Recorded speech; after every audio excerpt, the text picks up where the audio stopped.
Le millionnaire a sali le sol exprès et a humilié la femme de ménage. Tu es aussi immonde que la saleté que tu nettoies. Mais quelques minutes plus tard, il a dû s'agenouiller à ses pieds. Le réveil de Gabrielle sonna à 4 heures du matin. Comme tous les jours, elle ouvrit les yeux dans l'obscurité de son petit appartement de banlieue, épuisée avant même que sa journée ne commence. À tâtons, elle éteignit l'alarme pour ne pas réveiller Lilou qui dormait dans la pièce voisine, le temps d'une respiration. Elle s'autorisa à rester immobile, écrasée par le poids de la fatigue et des soucis qui ne la quittaient jamais. « Encore une journée », murmura-t-elle pour elle-même, comme un mantra qui lui donnait la force de se lever, dans la salle de bain minuscule. L'eau froide sur son visage chassa les dernières brumes du sommeil. Le miroir lui renvoya l'image d'une femme de 30 ans qui en paraissait 10 de plus.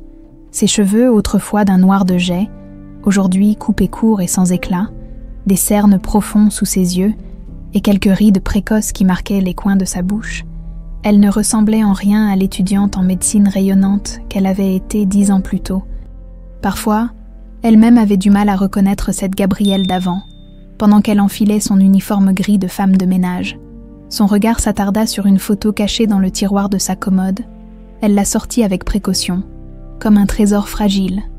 Un jeune homme souriant, aux yeux d'un vert saisissant, la tenait par la taille devant la fontaine du Luxembourg. « Alexandre », chuchota-t-elle, caressant le visage sur la photo. Une vague de souvenirs l'envahit. Leur rencontre à la bibliothèque de médecine, leur premier rendez-vous discret pour éviter que la famille Montreuil ne découvre leur relation, leur mariage secret célébré par un ami prêtre dans une petite chapelle de campagne.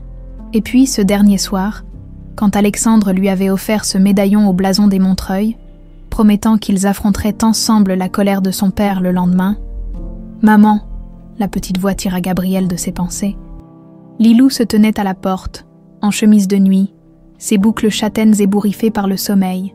À 7 ans, elle était le portrait craché de son père, avec ses mêmes yeux verts émeraude si caractéristiques de la famille Montreuil. « Tu devrais encore dormir, ma puce », dit Gabrielle en rangeant précipitamment la photo. « J'ai fait un cauchemar », répondit la petite en se frottant les yeux. « Et puis mon cœur fait encore boum boum trop fort. » Gabrielle sentit une boule se former dans sa gorge. Elle s'agenouilla pour être à la hauteur de sa fille et posa doucement sa main sur sa poitrine. Le cœur de Lilou battait effectivement trop vite. Irrégulièrement, sa cardiopathie s'aggravait, malgré les médicaments coûteux qui engloutissaient à la moitié de ses revenus. « Viens, je vais te recoucher et te donner ton médicament, » dit-elle en la soulevant dans ses bras. Lilou était si légère, trop légère pour son âge. Après lui avoir donné ses gouttes et l'avoir bordée, Gabrielle l'embrassa sur le front. « Madame Leclerc viendra te chercher pour l'école. Sois sage. Tu rentres tard encore aujourd'hui. »« Oui, ma chérie, j'ai 3 maisons à nettoyer, puis le restaurant. » Elle ne mentionna pas le 3e emploi qu'elle venait d'accepter, celui qui lui serrait l'estomac d'angoisse. Mais c'était leur seul espoir. Le cardiologue avait été clair lors de leur dernier rendez-vous, sans intervention chirurgicale dans les 6 prochains mois. Le cœur de Lilou ne tiendrait pas. À l'autre bout de Paris, dans le 16e arrondissement, Édouard Montreuil-Fournier contemplait la ville qui s'éveillait depuis la fenêtre de son bureau. À 65 ans, il régnait encore d'une main de fer sur son empire industriel, malgré les rumeurs qui couraient dans les milieux d'affaires sur sa santé déclinante. Un coup discret à la porte interrompit ses pensées. « Entrez », ordonna-t-il sans se retourner. « Monsieur, j'ai les résultats que vous attendiez », annonça son assistante en déposant une enveloppe sur le bureau d'acajou massif. « Merci Mathilde. Personne ne doit être au courant. C'est compris. »« Bien sûr, monsieur. » Une fois seul, Édouard ouvrit l'enveloppe d'une main légèrement tremblante. Les termes médicaux dansaient devant ses yeux. Mais le médecin avait souligné en rouge les points essentiels, des anomalies inquiétantes, nécessitant des examens complémentaires urgents, peut-être un cancer. Il froissa le papier dans son poing. La mort ne l'effrayait pas. Il l'avait côtoyé tant de fois dans les affaires, écrasant ses concurrents sans état d'âme. C'était l'idée de laisser son empire sans héritier qui le rendait fou de rage. Son regard se porta vers le portrait accroché au mur. Alexandre, son fils unique, lors de sa remise de diplôme de Sciences Po, le garçon à qui il avait tout donné, qui aurait dû perpétuer la dynastie Montreuil, et qu'il avait abandonné 8 ans plus tôt, s'enfuyant avec une femme inconnue selon les détectives privés. La colère, familière et réconfortante, remonta en lui comme un poison bien connu. « Monsieur Richard est arrivé », annonça l'interphone. Faites-le entrer. Richard Montreuil, son demi-frère cadet, entra dans le bureau avec cette assurance tranquille qui avait toujours irrité Édouard, à 60 ans. Richard conservait une allure sportive et élégante qui contrastait avec la silhouette massive et sévère d'Édouard. « J'ai parcouru les rapports financiers du dernier trimestre », dit Richard sans préambule. « Nous perdons des parts de marché en Asie. Je suis au courant », répondit sèchement Édouard. « J'ai déjà pris des mesures. » Le téléphone sonna, interrompant leur échange tendu. Édouard décrocha, écouta un moment, puis raccrocha brusquement. L'agence vient de confirmer. La nouvelle femme de ménage commence aujourd'hui. Richard haussa un sourcil. Tu changes encore de personnel. La dernière n'a pas tenu 3 semaines. Elle volait des bibelots. Celle-ci a été sévèrement contrôlée. Une veuve avec un enfant malade, désespérée pour de l'argent. Ce sont les plus dociles.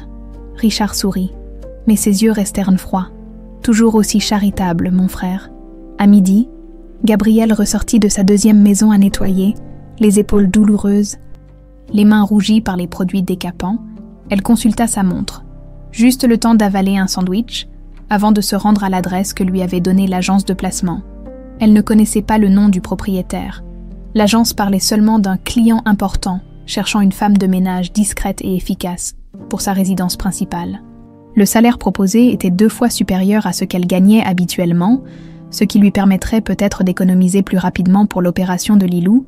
Son téléphone vibra, un message du DR. « Mercier, besoin de vous voir rapidement au sujet de Lilou, nouveau bilan préoccupant. » La peur lui noua l'estomac. Elle devait absolument décrocher ce nouvel emploi. Même si elle devait travailler 20 heures par jour, même si elle devait supplier à genoux, elle prit le métro jusqu'à la station Passy, puis marcha le long d'avenues bordées d'arbres et de résidences luxueuses. Enfin, elle s'arrêta devant une imposante grille en fer forgé. Derrière s'étendait un jardin parfaitement entretenu et, au fond, une demeure magnifique du 19e siècle. Elle sonna à l'interphone, déclina son identité, et la grille s'ouvrit automatiquement. En remontant l'allée, elle sentit une étrange appréhension l'envahir, comme un 6e sens qui lui hurlait de faire demi-tour. Le majordome qui lui ouvrit la porte la conduisit à travers des couloirs ornés de tableaux de maîtres et de meubles d'époque. Gabrielle gardait les yeux baissés, intimidée par tant de richesse, quand soudain, dans le reflet d'un miroir, elle aperçut une silhouette qui lui glaça le sang. Le maître des lieux l'attendait dans le grand salon. Debout devant une cheminée monumentale, un homme aux cheveux gris, au visage sévère marqué par des années d'autorité inflexible, Édouard Montreuil, le père d'Alexandre, l'homme qui l'avait jeté à la rue comme une malpropre, enceinte et désespérée, 8 ans plus tôt. Sa première impulsion fut de s'enfuir en courant, mais l'image de Lilou à l'hôpital l'arrêta net. Elle ne pouvait pas abandonner. Pas maintenant. Édouard ne la reconnaîtrait pas. L'étudiante mince aux longs cheveux noirs qu'il avait rencontrée brièvement n'existait plus. À sa place se tenait une femme aux cheveux courts, aux traits durcis par les années et le chagrin, portant des lunettes ordinaires qu'elle n'avait pas besoin autrefois. « Vous êtes en retard », lança Édouard sans même la regarder. « Je déteste l'inexactitude. » Gabrielle baissa la tête, serrant dans sa poche le médaillon des Montreuil qu'elle portait toujours sur elle, caché sous ses vêtements, la dernière chose que lui avait donnée Alexandre. « Je vais vous montrer ce que j'attends de vous », poursuivit Édouard en se dirigeant vers l'escalier. « Suivez-moi. » Elle le suivit, le cœur battant à tout rompre, vers les étages de cette maison qui aurait dû être la sienne, vers un passé qu'elle croyait avoir enterré, vers un danger qu'elle ne soupçonnait pas encore. Édouard arpentait les couloirs de sa demeure d'un pas autoritaire, sans se retourner pour vérifier si Gabrielle le suivait. Elle marchait quelques pas derrière lui, observant discrètement les lieux. Chaque recoin de cette maison respirait l'opulence. Des tableaux de maîtres aux moulures dorées, des tapis persans aux lustres en cristal. Un monde qui lui était totalement étranger, et pourtant, qui aurait dû être le sien, celui de sa fille. « Voici la partie est de la maison », expliqua Édouard d'une voix glaciale. 5 chambres d'invités, 3 salles de bain, un petit salon et une bibliothèque. Tout doit être impeccable, même si personne n'y séjourne. Je fais des inspections aléatoires. Il s'arrêta devant une porte fermée au bout du couloir et se tourna vers elle pour la première fois. Gabrielle baissa rapidement les yeux, craignant d'être reconnue. Cette chambre reste fermée. Vous n'y entrerez jamais. Sous aucun prétexte. Est-ce clair ? Oui. Monsieur, répondit-elle doucement. Elle avait reconnu l'endroit. C'était la chambre d'Alexandre.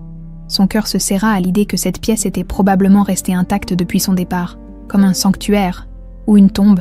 Édouard reprit sa visite guidée, détaillant ses exigences avec une précision militaire. Tout devait être nettoyé selon un protocole strict, avec des produits spécifiques. Aucune excuse ne serait tolérée pour un travail mal fait. Dans la cuisine, Gabriel rencontra Marthe, la cuisinière d'une 60aine d'années, au visage fermé et au regard méfiant. « Voici notre nouvelle femme de ménage », annonça Édouard. « Montrez-lui où se trouvent les produits et le local à matériel. » Marthe la toisa de haut en bas sans un mot, puis hocha sèchement la tête. Henri, le majordome, et Marthe sont les seuls employés qui logent ici, poursuivit Édouard. Ils sont à mon service depuis 30 ans. Vous leur devez respect et obéissance. Le message était clair. Elle était tout en bas de l'échelle sociale de cette maison. « Madame », s'interrompit-il, réalisant qu'il ne connaissait pas son nom. « Lefebvre, Gabrielle Lefebvre », répondit-elle, utilisant le nom de sa mère. « Madame Lefebvre, vous commencerez à 7h30 précise, vous aurez une demi-heure pour déjeuner à 13h, vous terminerez à 19h. Bien, monsieur. Je tiens une réunion importante demain après-midi avec des partenaires d'affaires. Je veux que le grand salon soit parfait. Si vous me donnez satisfaction, votre période d'essai sera d'1 semaine. Question. Non, monsieur. Bien. Marthe va vous montrer le reste. » Édouard sortit de la cuisine sans un regard en arrière. Dès qu'il fut parti, l'atmosphère changea. Marthe croisa les bras et dévisagea Gabrielle. « La dernière n'a pas tenu 3 semaines, dit-elle sans préambule. Celle d'avant, à peine 1 mois, Monsieur Montreuil est exigeant. »« J'ai besoin de ce travail, » répondit simplement Gabrielle, quelque chose dans son ton, une détermination calme. « Peut-être » sembla intriguer Marthe. « Suivez-moi. » Pendant que Marthe lui montrait le local à matériel, Gabrielle aperçut par une fenêtre une silhouette dans le jardin. Un homme élégant aux tempes grisonnantes parlait au téléphone tout en observant la maison. Elle le reconnut immédiatement. Richard Montreuil, le demi-frère d'Édouard, comme s'il avait senti son regard. Richard leva les yeux vers la fenêtre. Gabrielle se retira vivement. « C'est monsieur Richard », expliqua Marthe en suivant son regard. « Le frère de monsieur, il vient presque tous les jours. Méfiez-vous de lui aussi. »« Pourquoi ?» demanda Gabrielle. Curieuse d'en savoir plus, Marthe haussa les épaules. « Disons qu'il a le sourire plus facile que son frère, mais que ça ne veut pas dire qu'il est plus gentil. » Après cette brève initiation, Marthe la laissa seule avec sa serpillière et ses produits. Gabrielle commença à nettoyer méthodiquement. Cherchant à se faire oublier tout en observant les lieux, cette maison regorgeait peut-être d'indices sur ce qui était arrivé à Alexandre. À l'heure du déjeuner, elle s'installa dans un coin de la cuisine pour manger son sandwich. Henri, le majordome, entra et se servit une tasse de café. « Alors, premier jour ?» demanda-t-il d'un ton neutre. « Ça va ?» répondit Gabrielle prudemment. « Vous avez des enfants, Madame Lefebvre ?» La question la prit au dépourvu. « Une fille. Elle a 7 ans. » Henri hocha la tête. « C'est dur de travailler avec un enfant à charge. J'ai élevé 3 fils seuls après la mort de ma femme. » Gabrielle sentit qu'il y avait peut-être un allié potentiel chez cet homme austère. « C'est compliqué parfois, » admit-elle. « Elle est à l'école pendant que vous travaillez. »« Oui, une voisine la récupère après. » Elle hésita, puis ajouta « Elle est malade, une cardiopathie congénitale, elle a besoin d'une opération. » Le visage d'Henri s'adoucit imperceptiblement. « Je comprends mieux pourquoi vous supportez les exigences de monsieur. » Leur conversation fut interrompue par la sonnerie du téléphone de Gabrielle. Elle s'excusa et décrocha, reconnaissant le numéro de l'hôpital. « Madame Lefebvre, docteur Mercier, nous avons reçu les derniers résultats de Lilou. J'ai bien peur que son état ne se soit aggravé plus rapidement que prévu. Il faudrait envisager une intervention dans les 3 mois, et non 6, comme nous l'avions estimé. » Gabrielle sentit ses jambes faiblir. « 3 mois, mais les fonds, je n'aurai jamais. Je sais que c'est difficile, mais nous devons être réalistes, sans cette opération. » Le message était clair. Gabrielle raccrocha. Anéantie. 3 mois pour trouver 60 000 €. Impossible. Henri l'observait sans rien dire. Il lui tendit silencieusement un mouchoir. Et ce n'est qu'à ce moment qu'elle réalisa que des larmes coulèrent sur ses joues. « Merci, murmura-t-elle en s'essuyant les yeux. « Je dois retourner travailler. » L'après-midi s'étira interminablement. Gabrielle nettoyait mécaniquement, l'esprit tourmenté par l'appel du médecin, quand elle arriva au bureau d'Édouard. Elle trouva la porte entr'ouverte. Des voix lui parvinrent. Édouard et Richard, en pleine discussion. « Tu devrais accepter ce traitement expérimental, » disait Richard. « Le docteur Weber est formel. Ça pourrait te donner des années supplémentaires. Pour finir comme un légume, non merci. C'est ta décision. » « Bien sûr, mais as-tu pensé à l'avenir de l'entreprise ?» Un rire amer d'Édouard. « Tu veux dire, à qui je vais léguer ma fortune ? Nous savons tous les deux que mon testament désigne Alexandre comme unique héritier. Alexandre a disparu depuis 8 ans, répondit Richard, une tension à peine perceptible dans sa voix. Il faut être réaliste. Tant qu'on n'aura pas retrouvé son corps, il reste mon héritier. Gabrielle figea son geste, le cœur battant. Édouard parlait comme si Alexandre pouvait être mort. Mais elle savait qu'il n'était pas parti volontairement cette nuit-là. Il n'aurait jamais abandonné sa famille. Pas après lui avoir donné ce médaillon, pas après lui avoir promis qu'ils affronteraient son père ensemble.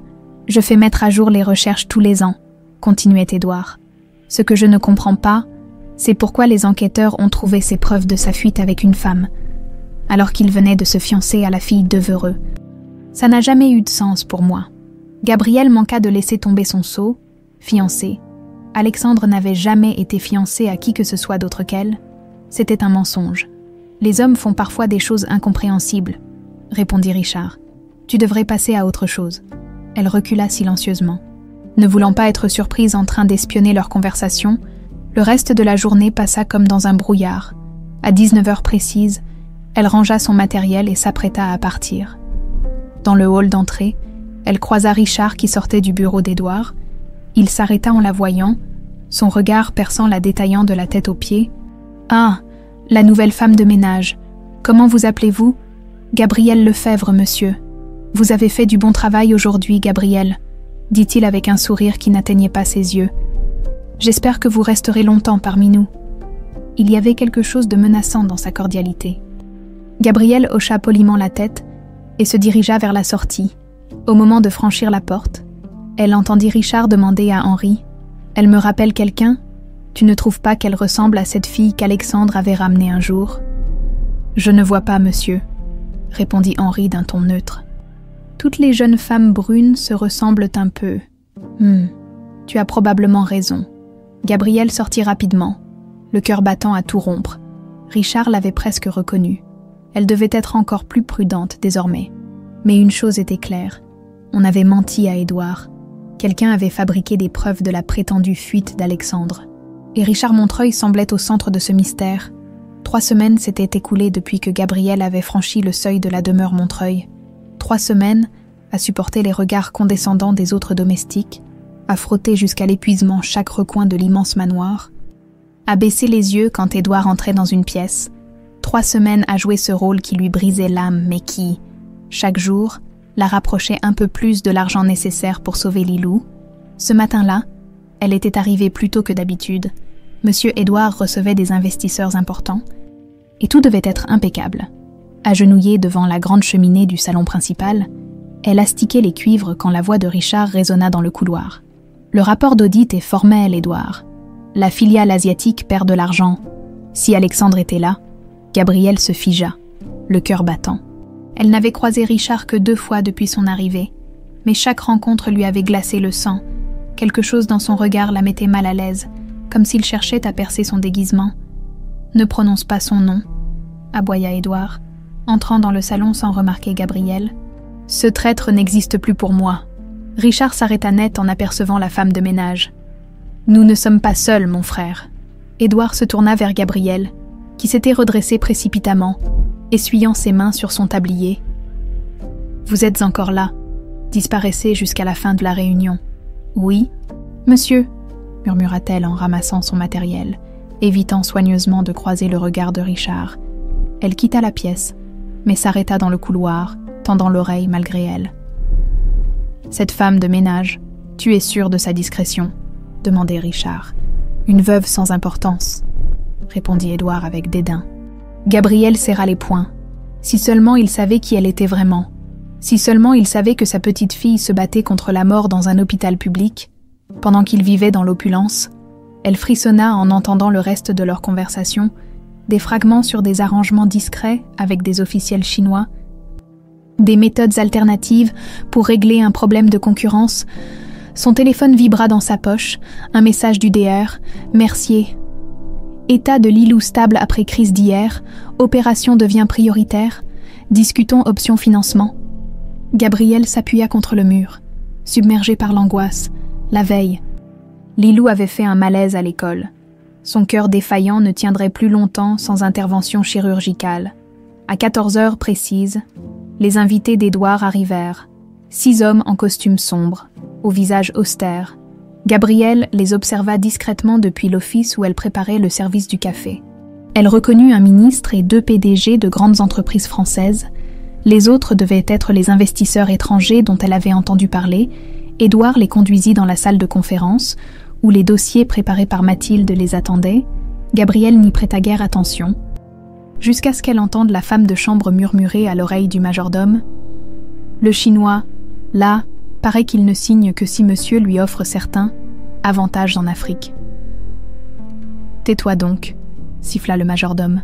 « Ce ne sont pas nos affaires. » Gabrielle pensa au diaire d'Alexandre, caché dans son petit appartement, aux pages où il décrivait les méthodes douteuses de l'entreprise familiale, les pots de vin, les pressions politiques. Il avait voulu dénoncer ces pratiques, révéler la vérité. Était-ce pour cela qu'il avait disparu? La réunion dura 2 heures. Quand la sonnette retentit, Gabrielle savait ce qu'on attendait d'elle. Entrer silencieusement avec le plateau de café et les pâtisseries, servir chaque invité avec discrétion, puis disparaître comme si elle n'avait jamais existé. Mais aujourd'hui, rien ne se passa comme prévu. Elle venait de servir le dernier invité quand Édouard se leva brusquement, renversant sa tasse encore pleine. Le café noir se répandit sur les documents et le tapis perçant. « Merde !» rugit-il, le visage écarlate. Les invités se figèrent, stupéfaits par cet accès de colère soudain. Gabrielle s'avança avec une serviette, mais Édouard la repoussa. « Pas maintenant. » Ses mains tremblaient. Il avait le teint gris, les pupilles dilatées, un malaise, une crise d'angoisse. Gabrielle reconnut les signes, son instinct d'ancienne étudiante en médecine refaisant surface. « Monsieur, vous devriez vous asseoir, » dit-elle doucement. « Je n'ai pas besoin de vos conseils, » cracha-t-il. Richard s'approcha, posant une main sur l'épaule de son frère. « Édouard, ces messieurs attendent notre proposition. » Gabrielle vit une étrange lueur dans le regard de Richard. Était-ce de l'inquiétude ou de la satisfaction?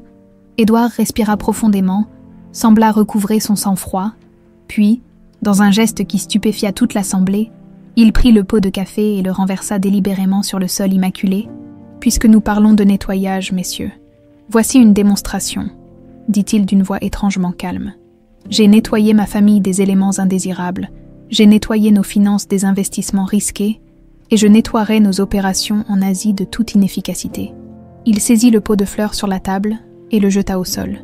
La terre se répandit, mêlée au café. « Madame, » dit-il en se tournant vers Gabrielle, « montrez à nos invités comment on élimine la saleté. » Un silence de mort s'abattit sur la pièce. Les invités échangèrent des regards consternés. « Maintenant, » ordonna Édouard, le monde sembla s'arrêter pour Gabrielle.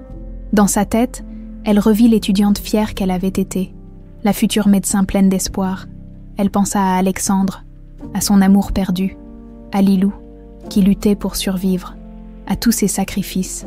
Lentement, elle s'agenouilla et commença à ramasser les débris du pot, puis à éponger le café. « Voyez-vous, messieurs, » poursuivit Édouard, implacable. « Certaines personnes sont nées pour servir, d'autres pour diriger, c'est l'ordre naturel des choses. » Gabrielle sentit les larmes lui monter aux yeux, mais les retint. Pas question de lui donner cette satisfaction, sa main tremblante chercha le médaillon sous son uniforme. Ce lien ténu avec Alexandre qui lui donnait toujours du courage. C'est alors que l'impensable se produisit.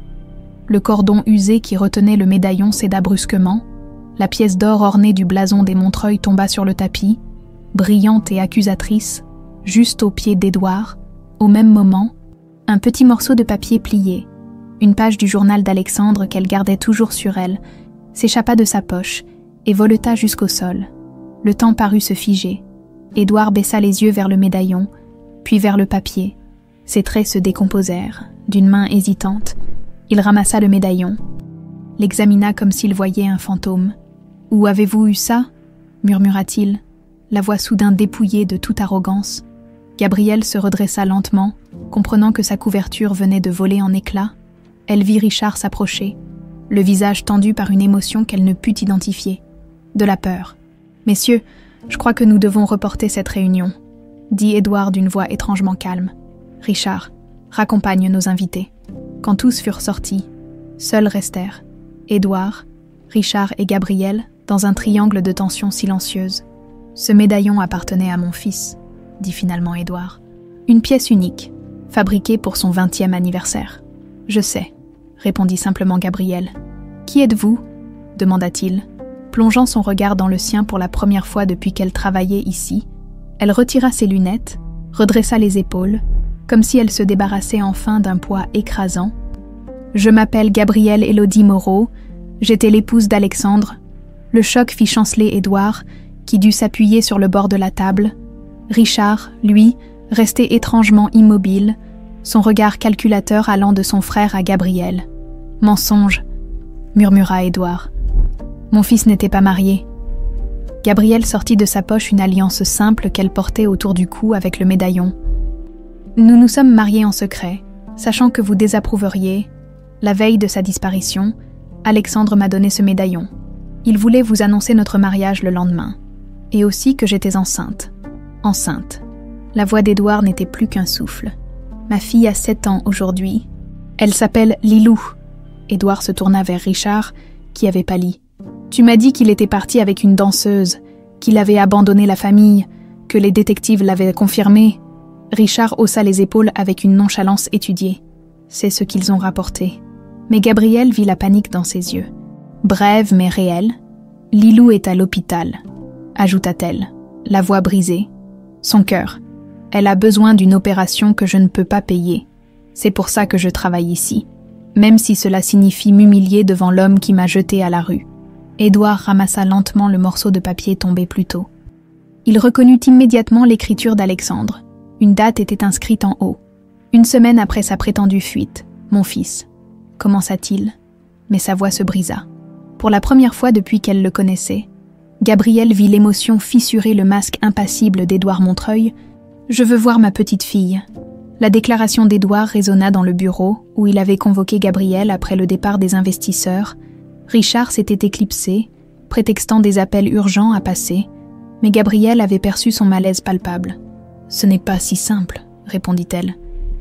Debout face à lui, le médaillon maintenant serré dans sa main. « Lilou ne sait pas qui vous êtes. Pour elle, son grand-père est un homme cruel qui a rejeté sa mère. » Édouard accusa le coup, ses traits se durcissant. « Je ne savais pas pour votre mariage, ni pour l'enfant. Alexandre ne m'a jamais... » Il voulait vous l'annoncer cette nuit-là. Il était déterminé à affronter votre colère. Le vieil homme se leva péniblement et s'approcha de la fenêtre. Le soleil déclinait, projetant des ombres longues sur le jardin impeccable. « Comment est-elle, Lilou ?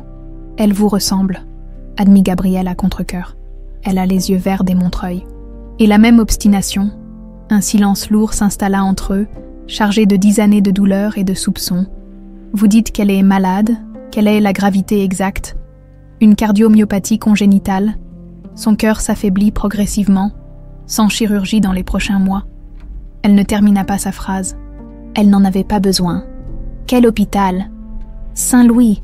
Mais ce n'est pas une question d'hôpital, c'est l'opération elle-même, une procédure complexe, coûteuse, avec peu de spécialistes capables de la réaliser. Édouard retourna à son bureau et prit un stylo. Je vais régler les frais médicaux. Dès demain. Je ne veux pas de votre charité, rétorqua Gabrielle, une flamme de fierté s'allumant dans ses yeux. Pas après tout ce que j'ai traversé. Il ne s'agit pas de charité, gronda Édouard. Il s'agit de ma petite fille, du sang des Montreuil. Leurs regards s'affrontèrent, aucun ne voulant céder. Qui vous a dit qu'Alexandre était parti avec une autre femme ? Demanda finalement Gabrielle. Richard a engagé des détectives après sa disparition. Ils ont trouvé des preuves, des relevés bancaires, des témoignages, une lettre. Sa voix faiblit. Une lettre que j'ai toujours soupçonnée d'être un faux. mais que j'ai préféré croire vrai plutôt que d'affronter l'idée qu'il puisse être mort, compléta Gabriel, la gorge serrée. Édouard ne répondit pas. Il ouvrit un tiroir et en sortit une carte de visite qu'il lui tendit. Martin Sorel, ex-commissaire, un homme intègre. Appelez-le demain à 10h. Je veux qu'il rencontre Lilou. Pourquoi faire ? Pour confirmer qu'elle est bien une Montreuil. Et ensuite, pour reprendre l'enquête sur la disparition d'Alexandre. Richard Montreuil referma silencieusement la porte de son appartement luxueux du 7e arrondissement, contrairement à son demi-frère qui vivait dans l'ostentation. Richard préférait la discrétion, un 3 pièces élégant mais sans extravagance, idéal pour passer inaperçu. Il se versa un whisky et s'installa devant son ordinateur portable. Ses mains tremblaient légèrement lorsqu'il composa un numéro sur son téléphone crypté. « C'est moi », dit-il sans préambule quand son interlocuteur décrocha. « Nous avons un problème. La femme est réapparue. »« Impossible », répondit une voix rauque. « Nous l'avions écartée.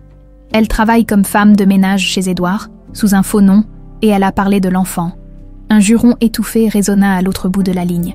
Comment a-t-elle pu passer les contrôles de sécurité ? Elle a changé d'apparence. Coupé ses cheveux, pris un autre nom, peu importe. Édouard sait maintenant qu'Alexandre avait une femme et un enfant. A-t-elle mentionné le journal ? Richard serait dit « Non, mais elle avait une page sur elle. Édouard l'a vue. Élimine-la. Et l'enfant aussi. Trop risqué. Édouard va les surveiller maintenant. » « J'ai besoin de temps pour... »« Tu n'as pas de temps !» coupa la voix. « Si elle a gardé le journal complet, si elle sait pour Massif Central, tout est compromis. » Richard raccrocha, le front moite, 8 ans à tisser patiemment sa toile, à maintenir Alexandre sous contrôle dans cette clinique isolée, à manipuler Édouard pour prendre progressivement les rênes de l'entreprise, 8 ans de précautions méticuleuses, menacé par l'apparition de cette femme qu'il croyait avoir définitivement écartée. Il ouvrit son coffre-fort mural et en sortit un dossier épais marqué « Projet Phénix » à l'intérieur. Des photos d'Alexandre, méconnaissables, maigre, le regard vide, les cheveux gris malgré ses 38 ans. Les rapports médicaux détaillaient les drogues expérimentales qui maintenaient son neveu dans un état de confusion et de dépendance. Richard caressa le dossier. Alexandre était son sang, son fils biologique, un secret que personne ne soupçonnait. Pas même le principal intéressé. Comment aurait-il pu le tuer, l'enfermer, le contrôler ? Oui, mais pas l'éliminer. Il reprit son téléphone et composa un autre numéro. Der Renaud. J'ai besoin de vos services pour une jeune patiente à l'hôpital Saint-Louis, une enfant cardiaque. Le lendemain matin. Martin Sorel contempla avec curiosité la façade défraîchie de l'immeuble où vivait Gabriel, à 60 ans. Cet ancien commissaire aux cheveux poivre et sel et au regard perçant avait conservé l'instinct du chasseur, malgré sa reconversion comme détective privé. Édouard l'avait appelé à l'aube, lui demandant de reprendre l'enquête sur la disparition d'Alexandre avec un élément nouveau. Une épouse et une enfant dont personne ne connaissait l'existence. Gabrielle lui ouvrit, méfiante. Elle portait une simple robe bleue, ses cheveux courts encore humides de la douche. « Monsieur Sorel, entrez. » L'appartement était petit, mais impeccable. Des livres de médecine s'entassaient dans un coin. Probablement des vestiges de sa vie d'avant, sur le mur, des dessins d'enfants, animaux colorés, paysages naïfs, l'œuvre de Lilou, sans doute. Monsieur Montreuil m'a chargé d'enquêter sur la disparition de son fils, commença Martin en refusant poliment le café qu'elle lui proposait.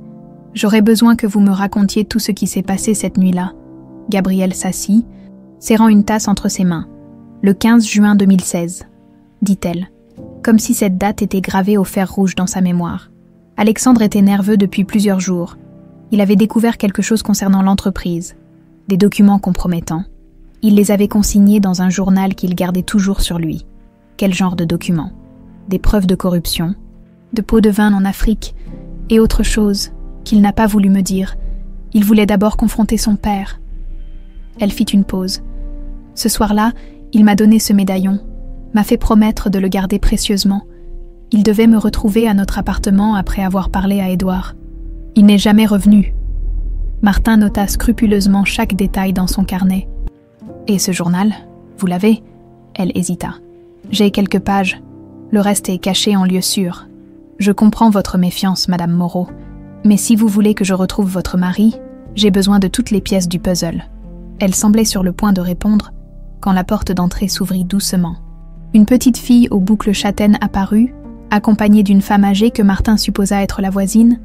« Maman, l'école a fermé à cause de la coupure d'électricité. » Elle s'interrompit en voyant l'étranger. Martin se figea, le choc fut immédiat, viscéral, ses yeux verts émeraude, cette forme particulière du menton, cette façon de pencher légèrement la tête, c'était Alexandre en miniature, avec une délicatesse féminine qui adoucissait les traits caractéristiques des Montreuil. « Bonjour », dit-il en se penchant pour être à sa hauteur. « Tu dois être Lilou. » La petite acquiesça, méfiante, se rapprochant instinctivement de sa mère. « Madame Leclerc, merci de l'avoir ramenée, » dit Gabriel. « Lilou, va dans ta chambre un moment, d'accord.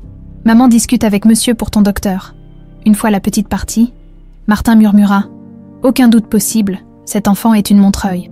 Vous doutiez de ma parole. Je ne doute de rien ni personne. Madame, je vérifie, et ce que je viens de voir change tout. » « Comment ça ? Si votre fille est l'héritière légitime d'Alexandre, elle menace directement les intérêts de Richard Montreuil, qui est le successeur désigné d'Édouard en l'absence de son fils. » Le visage de Gabriel se décomposa lentement. « Vous pensez que Richard pourrait avoir... » « Je ne pense rien pour l'instant, » coupa Martin. « Mais dès aujourd'hui, vous et votre fille avez besoin de protection. Édouard veut vous rencontrer toutes les deux cet après-midi à la clinique privée La Muette. Un spécialiste en cardiologie pédiatrique vous y attendra. » Il sortit une carte de visite et la lui remit. « Mon numéro personnel, appelez-moi à n'importe quelle heure si vous remarquez quoi que ce soit d'inhabituel, et Madame Moreau, ne faites confiance à personne chez les Montreuil, pas même à Édouard.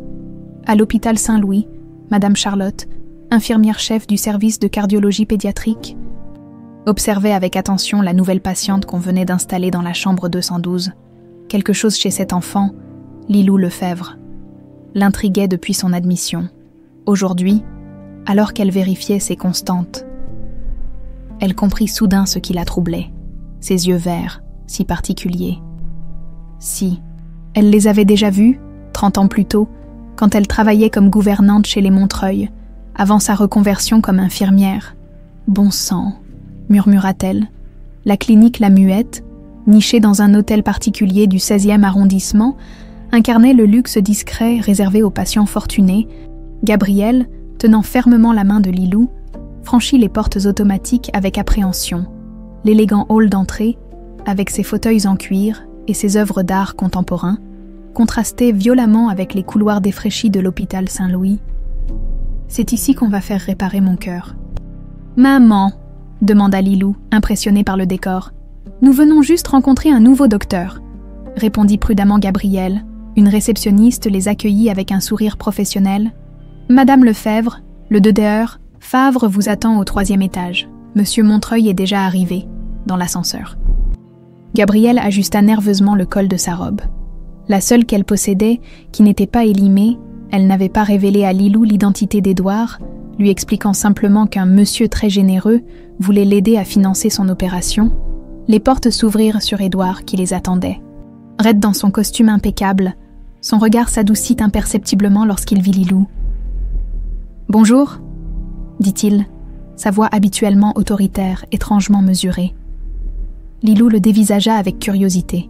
« C'est vous le monsieur qui va aider pour mon cœur. » Édouard sembla pris au dépourvu par cette question directe. Il s'agenouilla maladroitement pour se mettre à la hauteur de l'enfant, un geste que Gabriel n'aurait jamais cru possible de sa part. « Oui, je m'appelle Édouard. Et toi, tu dois être Lilou. Comment vous savez que je m'appelle Lilou ? Ta maman me l'a dit. » L'enfant hocha la tête, acceptant cette explication. Puis, avec la franchise désarmante propre aux enfants, elle demanda « Pourquoi vous voulez m'aider ? Vous êtes de ma famille. » Un silence lourd s'installa. Édouard lança un regard interrogateur à Gabriel, qui secoua imperceptiblement la tête. « J'ai connu quelqu'un qui te ressemblait beaucoup, » répondit-il finalement. Une femme en blouse blanche s'approcha, interrompant ce moment délicat. « Je suis le DE Hélène Favre, cardiologue pédiatrique. Vous devez être Lilou. J'ai entendu dire que tu es très courageuse. » Pendant que le médecin emmenait Lilou pour des examens préliminaires, Édouard et Gabriel restèrent seuls dans la salle d'attente luxueuse. « Elle a vos yeux, » dit Gabrielle après un long silence. Les yeux des Montreuil. Et le sourire d'Alexandre, murmura Édouard. Comment avez-vous survécu toutes ces années? J'ai fait ce qu'il fallait. 3 emplois, des prêts usuraires. J'ai vendu presque tout ce que je possédais. Pourquoi ne pas avoir cherché à me contacter après sa disparition? Elle le regarda comme s'il avait perdu l'esprit. Vous m'avez fait jeter dehors par vos gardes du corps quand je suis venue vous annoncer qu'Alexandre avait disparu. Vous m'avez accusé d'être une arriviste, une menteuse. Le vieil homme ferma les yeux, comme frappé par un souvenir douloureux. Je pensais que vous étiez complice de sa fuite. Richard m'avait montré des preuves. Des preuves fabriquées, trancha Gabrielle. Une ombre passa sur le visage d'Édouard. Martin a commencé son enquête. Il a des doutes sur les rapports originaux des détectives. Apparemment, Richard les aurait payés généreusement pour orienter leurs conclusions. Vous pensez vraiment que votre frère aurait pu, demi-frère, corrigea machinalement Édouard. Richard a toujours été complexe. Notre père l'a eu d'un premier mariage, quand il a refait sa vie avec ma mère. Richard est resté dans l'ombre. J'étais l'héritier légitime, celui qui devait perpétuer le nom des Montreuil. Il fit une pause, comme s'il pesait ses mots. Mais récemment, j'ai découvert des irrégularités dans les comptes de nos filiales africaines. Des transferts que je n'ai jamais approuvés. Alexandre avait commencé à les investiguer avant sa disparition. Martin Sorel gara discrètement sa voiture devant un immeuble délavé de la banlieue parisienne. L'ancien policier avait gardé des contacts précieux dans les services administratifs et l'un d'eux venait de lui fournir une information capitale. L'adresse du détective privé qui avait mené l'enquête originale sur la disparition d'Alexandre, Jean Maury, 58 ans, avait quitté la profession peu après l'affaire Montreuil. S'était acheté une villa à Nice et vivait désormais une retraite confortable, trop confortable pour un ancien détective aux honoraires modestes. L'appartement de sa mère âgée, qu'il visitait chaque mois, était la seule piste pour le localiser sans alerter Richard.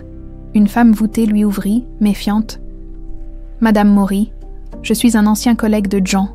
Je dois lui parler d'urgence. »« Il est dans la cuisine, » répondit-elle après l'avoir dévisagé. « Il repart demain. » Jean Maury, un homme corpulent aux traits fatigués, se figea en reconnaissant Martin.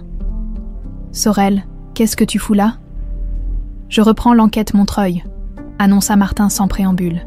« Et j'aimerais comprendre pourquoi tu as certifié qu'Alexandre avait fui volontairement, alors que toutes les preuves indiquent un enlèvement. » Maury pâlit visiblement. « Je ne vois pas de quoi tu parles. Ta villa à Nice, tes 3 voitures, le yacht, combien Richard t'a-t-il payé pour enterrer la vérité ? Sors d'ici, » siffla Maury en se levant brusquement. Martin ne bougea pas. Édouard Montreuil a engagé les meilleurs avocats de Paris. Soit tu parles maintenant, soit tu parles devant un juge, à toi de choisir. Maury sembla vieillir de 10 ans en quelques secondes. Il s'effondra sur sa chaise. Tu ne comprends pas. Ce n'est pas juste Richard. Il y a des gens dangereux derrière tout ça. Quels gens? Des types qui ne rigolent pas, liés à ses contrats en Afrique. Il baissa la voix. Alexandre avait découvert un trafic d'influence à grande échelle, des pots de vin, des ministres impliqués. Et où est Alexandre maintenant? Maury secoua la tête. Je ne sais pas avec certitude, mais j'ai surpris une conversation entre Richard et un médecin. Ils parlèrent d'une clinique dans le Massif central, à la clinique La Muette. Le DER, Favre présentait à Édouard et Gabrielle les résultats des examens de Lilou, des images en 3D de son cœur projetées sur un écran haute définition. La malformation est complexe mais opérable, expliquait-elle. Nous devons remplacer une valve et réparer une partie de la paroi ventriculaire. J'ai contacté un spécialiste japonais qui a développé une technique innovante pour ce type de cas. Quelles sont ses chances ? Demanda Gabrielle, la gorge serrée. Avec cette équipe, dans cette clinique, je dirais 85% de réussite complète. Quand pouvez-vous opérer ? Intervint Édouard. Dans 2 semaines. Le temps de réunir l'équipe internationale et de préparer Lilou. Édouard se tourna vers Gabrielle. Vous êtes d'accord ? Elle hocha lentement la tête, encore incrédule face à ce revirement de situation. 2 semaines plus tôt, l'opération semblait un rêve inaccessible maintenant. Grâce à l'homme qu'elle avait tant détesté, sa fille avait une chance réelle de guérison. « Merci », dit-elle simplement. Au même moment, son téléphone vibra. Un message de Martin Sorel. « Urgent. Crois avoir localisé A. Retrouvez-moi à la sortie de la clinique dans 20 minutes. Elle pâlit, attirant l'attention d'Édouard. « Qu'y a-t-il » Elle lui montra le message. Le vieil homme se redressa, soudain électrisé. « Allez chercher Lilou, je fais venir ma voiture. » Madame Charlotte terminait sa garde à l'hôpital Saint-Louis quand elle remarqua un homme élégant qui parlait à voix basse avec le déheur Renaud près de la pharmacie centrale. Malgré les années, elle reconnut immédiatement Richard Montreuil. Intriguée, elle ralentit son pas, feignant de vérifier des dossiers tout en tendant l'oreille. « Important que personne ne fasse le lien », disait Richard. « Si la procédure échoue, cela doit paraître naturel. »« Je comprends », répondit Renaud. « Mais pourquoi ne pas simplement la transférer à la muette comme prévu ?»« Ce serait plus ?»« Non », coupa Richard. « Édouard s'impliquerait trop. Nous devons agir ici, avant le transfert. Cet enfant ne doit jamais témoigner de ce qu'elle sait. » Le sang de Charlotte se glaça. Elle connaissait Renaud. Un chirurgien compétent mais cupide, connu pour contourner l'éthique quand cela servait ses intérêts. Elle s'éloigna discrètement, le cœur battant. Ces hommes complotaient contre une enfant. La petite aux yeux verts, qui ressemblait tant au Montreuil, réfugiée dans une salle de repos vide, elle prit une décision. Ses mains tremblaient légèrement quand elle composa le numéro de téléphone qu'elle n'avait pas utilisé depuis des années, mais qu'elle n'avait jamais oublié. « Monsieur Édouard, c'est Charlotte Dumas. J'étais la gouvernante d'Alexandre quand il était petit. » Elle prit une profonde inspiration. « Monsieur, je dois vous parler de votre frère Richard et du Dahi Renaud. Il prévoit quelque chose de terrible pour votre petite fille. » La limousine d'Édouard filait sur le périphérique parisien, transportant un trio improbable, le patriarche des Montreuil, tendu et silencieux au téléphone, Gabriel qui serrait contre elle Lilou endormie, épuisé par les examens médicaux. Martin Sorel les avait rejoints au dernier moment, ajoutant son expression grave à l'atmosphère pesante du véhicule. « Charlotte est formelle », murmura Édouard en raccrochant enfin. « Richard et ce chirurgien, Renaud, complotent contre Lilou. Il voulait saboter son opération à Saint-Louis. » Gabriel resserra instinctivement son étreinte autour de sa fille. « Pourquoi s'en prendre à une enfant ?» demanda-t-elle, la voix tremblante de rage contenue. « Parce qu'elle est la preuve vivante de votre mariage avec Alexandre, » intervint Martin, l'héritière légitime de l'Empire Montreuil. Édouard acquiesça sombrement. « J'ai fait transférer toutes les affaires de Lilou à la muette. Charlotte va nous y rejoindre après sa garde. Elle pourra identifier Richard si jamais il se présente. » La voiture s'engagea sur l'avenue Foch, ralentissant devant un immeuble haussmannien. « Nous sommes arrivés », annonça Martin. « C'est ici que vit mon contact, Maury. »« Le détective corrompu ?» demanda Gabriel. « Lui-même. Il a accepté de nous parler en échange de notre protection. Il sait où pourrait se trouver Alexandre. » Ces mots électrisèrent l'atmosphère. Gabriel sentit son cœur s'emballer. Après 8 ans de désespoir, était-il possible que... « Je monte seul d'abord », décida Martin. S'il voit Édouard, il pourrait paniquer. Tandis que Martin disparaissait dans l'immeuble, un silence inconfortable s'installa dans la voiture. Édouard fixait le vide, plongé dans ses pensées. Gabriel caressait doucement les cheveux de Lilou qui dormait paisiblement, ignorant les drames qui se jouaient autour d'elle. « Je n'ai jamais cessé de le chercher », dit soudain Gabriel à voix basse. « Pendant des mois, j'ai parcouru les hôpitaux, les commissariats, j'ai posté des avis de recherche. Personne ne voulait m'aider quand je mentionnais le nom Montreuil. » Édouard tressaillit. « Richard a utilisé notre influence pour étouffer l'affaire. Je comprends maintenant pourquoi. Que va-t-il se passer si on retrouve Alexandre ?» Le vieil homme tourna son regard vers elle. Un regard où la détermination avait remplacé l'arrogance habituelle. « Justice !» répondit-il simplement. La porte de la voiture s'ouvrit brusquement. Martin s'engouffra à l'intérieur, le visage défait. Maury est mort, overdose d'héroïne. Sauf qu'ils ne se droguaient pas. Ils trouvèrent refuge dans un hôtel discret près du bois de Boulogne, où Édouard réserva une suite entière sous un nom d'emprunt. Pendant que Lilou continuait de dormir dans une des chambres, les 3 adultes tinrent un conseil de guerre improvisé dans le salon.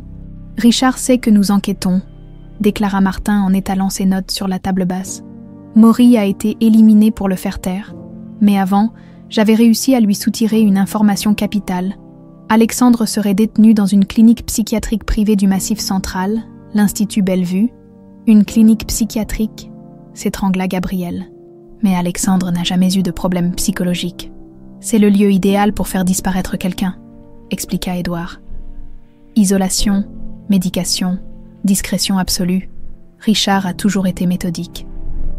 Gabrielle se leva brusquement et alla chercher son sac. Elle en sortit une enveloppe usée qu'elle hésita à ouvrir. Avant de décider quoi que ce soit, « Il y a quelque chose que vous devez voir », dit-elle en fixant Édouard. « J'ai gardé certaines pages du journal d'Alexandre, celles qui concernaient directement les affaires de l'entreprise et d'autres sujets plus personnels. Le journal que vous avez mentionné plus tôt ?» demanda Martin. « Oui, Alexandre y consignait tout ce qu'il découvrait sur les activités douteuses de Montreuil Industries en Afrique, mais la dernière entrée, celle qu'il a écrite la veille de sa disparition, elle marqua une pause, cherchant ses mots. Elle concernait autre chose, quelque chose de bien plus intime. Elle tendit une page jaunissante à Édouard. L'écriture nerveuse mais élégante d'Alexandre couvrait le papier, sous une date, 14 juin 2016, la veille de sa disparition. Édouard commença à lire, son visage se décomposant progressivement. Ses mains se mirent à trembler si violemment que les feuilles bruissèrent. « C'est impossible », murmura-t-il. « Qu'y a-t-il » demanda Martin, alarmé par la pâleur soudaine du vieil homme. Pour toute réponse, Édouard lui tendit la page. Martin parcourut rapidement les lignes, puis releva les yeux, stupéfait. Alexandre avait découvert que Richard était son père biologique, résuma Gabrielle pour briser le silence oppressant. Une liaison entre Richard et votre épouse, Édouard. Une liaison qui a duré des années, apparemment. Édouard semblait avoir vieilli de 10 ans en quelques minutes. Il fixa le vide, comme si son monde entier s'effondrait. Cela explique pourquoi Richard ne l'a pas tué, poursuivit Martin. Pragmatique même face à cette révélation bouleversante, Alexandre est son fils biologique, mais ce secret, s'il éclatait, détruirait toute la légitimité de Richard dans l'entreprise. Il serait vu comme un traître, un homme qui a séduit la femme de son frère. « Mais pourquoi garder Alexandre prisonnier pendant toutes ces années ?» demanda Gabrielle. « Pourquoi ne pas simplement le laisser partir, loin, à l'étranger, parce qu'Alexandre savait trop de choses sur les affaires illégales ?» répondit Édouard d'une voix étrangement calme. « Et peut-être parce que Richard, à sa façon tordue, ne pouvait se résoudre à se séparer de son fils. » Un silence lourd s'abattit sur la pièce, chacun absorbant les implications de ces révélations. « Il y a autre chose, » reprit Gabrielle, en sortant une seconde feuille de l'enveloppe. Alexandre avait tracé un plan, l'emplacement approximatif de cette clinique. D'après des documents qu'il avait interceptés, il soupçonnait déjà Richard d'y faire interner des personnes. « Gênante !» Martin s'empara du dessin grossier. « Cela ressemble à la région de Clermont-Ferrand. Si l'Institut Bellevue existe vraiment, je peux localiser l'endroit précis. »« Je veux y aller !» déclara Édouard. « Immédiatement. »« Impossible !» objecta Martin. « Richard a probablement des hommes partout. Nous devons agir avec prudence. Chaque jour qui passe est un jour où mon Édouard s'interrompit, incapable de prononcer le mot « fils » après ce qu'il venait d'apprendre, où Alexandre reste prisonnier, se reprit-il. « Et chaque jour qui passe est un jour où Lilou est en danger, » ajouta Gabrielle. « Nous devons penser à sa sécurité avant tout. » À cet instant, la porte de la chambre s'ouvrit doucement. Lilou apparut, les cheveux ébouriffés, serrant contre elle une peluche élimée. « Maman, j'ai soif », murmura-t-elle. Gabrielle s'empressa de ranger les documents compromettants et alla chercher un verre d'eau pour sa fille. Pendant ce temps, Édouard observait l'enfant avec un regard nouveau, le regard d'un homme qui venait de découvrir que sa petite fille était en réalité sa petite nièce, mais qui ne pouvait s'empêcher de voir en elle les traits d'Alexandre. « Voilà, ma chérie, » dit Gabrielle en tendant le verre à Lilou. « Ah, tu te sens mieux ?» La petite hocha la tête, puis son regard curieux se posa sur les papiers éparpillés sur la table. « C'est pour me soigner que vous faites tous ces plans ?» demanda-t-elle innocemment, un échange de regards entre les adultes. Puis Édouard s'approcha de l'enfant et s'agenouilla maladroitement devant elle. « Nous travaillons sur quelque chose de très important, » dit-il doucement. « Quelque chose qui pourrait rendre ta maman très heureuse, parce qu'elle est triste souvent, » affirma Lilou avec cette perspicacité déconcertante des enfants. « Elle pleure quand elle croit que je dors. » Édouard sembla déstabilisé par cette confidence. Il regarda Gabrielle, puis à nouveau Lilou. « Nous allons arranger ça, » promit-il avec une intensité qui surprit tout le monde, y compris lui-même. « Maintenant, il faut que tu retournes dormir. Demain sera une journée importante. Après que Gabriel eut recouché Lilou, Martin déroula une carte de France sur la table. « J'ai une idée, annonça-t-il. Édouard et moi, nous partons pour le Massif central dès demain. Gabriel et Lilou resteront à la clinique La Muette sous la protection de Charlotte et d'une équipe de sécurité privée que je vais engager ce soir. Je devrais venir avec vous, protesta Gabriel. Alexandre est mon mari. Lilou a besoin de vous, répondit Martin. Et si notre opération échoue, vous serez le dernier rempart pour protéger votre fille. Gabriel acquiesça à contre-cœur. Une dernière chose, ajouta-t-elle en sortant un petit objet de sa poche. Si vous trouvez Alexandre, donnez-lui ceci. Elle tendit le médaillon des Montreuil à Édouard, qui le prit avec révérence. Je le lui rendrai, promit-il. Je vous le jure. La clinique La Muette s'était transformée en forteresse.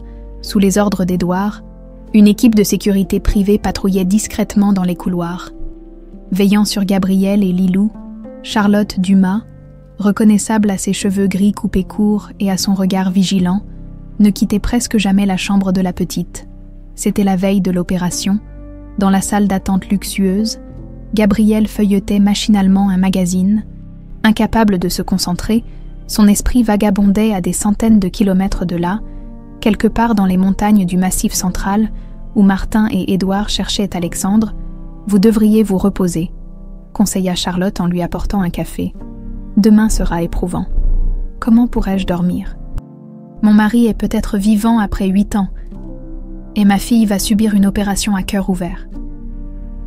Charlotte s'assit face à elle, observant un moment la silhouette de Lilou endormie dans la chambre voisine. Elle vous ressemble beaucoup. Vous savez, cette force tranquille. J'ai toujours pensé qu'Alexandre avait besoin de quelqu'un comme vous dans sa vie. Gabriel releva la tête. Surprise, vous le connaissiez bien. Je l'ai élevé jusqu'à ses 12 ans, sourit Charlotte, le regard perdu dans ses souvenirs. Un garçon sensible, intelligent, trop gentil pour survivre dans cette famille de requins. Édouard n'a pas toujours été, comme maintenant, aussi exigeant, dur, obsédé par la réussite. Elle hésita. Mais il aimait Alexandre à sa façon. Je crois qu'il est sincère dans sa volonté de le retrouver. Gabriel tripotait nerveusement son alliance, même en sachant qu'il n'est pas son fils biologique. Surtout en sachant cela, affirma Charlotte. Édouard a passé sa vie à se battre contre Richard. Cette révélation ne fait qu'intensifier leur rivalité. Le téléphone de Gabriel vibra. Un message de Martin. Avons localisé l'institut. Y entrons demain à l'aube. Gardez espoir. Elle serra le téléphone contre sa poitrine, partagée entre l'espoir et la terreur. S'il le retrouve, murmura-t-elle. Comment sera-t-il après toutes ces années? Que lui ont-ils fait? Charlotte posa une main réconfortante sur son épaule. Un pas à la fois, ma petite. D'abord, concentrons-nous sur Lilou, à 200 km de Paris, dans une auberge rustique du Puy-de-Dôme. Édouard et Martin étudièrent le plan de l'Institut Bellevue, étalé sur la table en bois usé. L'établissement, niché dans une vallée isolée, ressemblait plus à une prison qu'à une clinique médicale. Selon mes sources, l'aile était réservée aux patients spéciaux, expliquait Martin en désignant une section du bâtiment. Accès restreint, surveillance constante. Combien de gardes? Demanda Édouard. Concentré malgré la fatigue qui marquait son visage. 4 en rotation, plus 2 infirmiers. L'avantage, c'est que personne ne s'attend à voir débarquer Édouard Montreuil en personne. Le vieil homme manipulait distraitement le médaillon d'Alexandre, devenu son talisman. Et si nous arrivons trop tard? S'ils l'ont déjà, ne pensez pas au pire, coupa Martin. Mes informateurs affirment qu'un patient correspondant à la description d'Alexandre y est toujours traité, sous un nom d'emprunt, bien sûr. Édouard se leva péniblement et s'approcha de la fenêtre. La nuit était tombée sur les montagnes, enveloppant le paysage d'une obscurité presque totale. J'ai passé 8 ans à le croire parti, à le détester pour ce que je pensais être une trahison, murmura-t-il. Pendant tout ce temps, il était prisonnier, souffrant peut-être, et Richard, mon propre frère. Demi-frère, corrigea automatiquement Martin, répétant sans le savoir le tic linguistique d'Édouard. Et le père biologique d'Alexandre, compléta Édouard avec amertume. Toutes ces années à me demander de qui Alexandre tenait son tempérament artistique, sa sensibilité, ni ma femme ni moi n'étions ainsi. Martin vérifia son arme, un geste méthodique qui trahissait son passé dans la police. « Nous partons à 4 heures du matin. Vous devriez essayer de dormir. » Mais le sommeil fuyait Édouard, allongé tout habillé sur le lit rustique.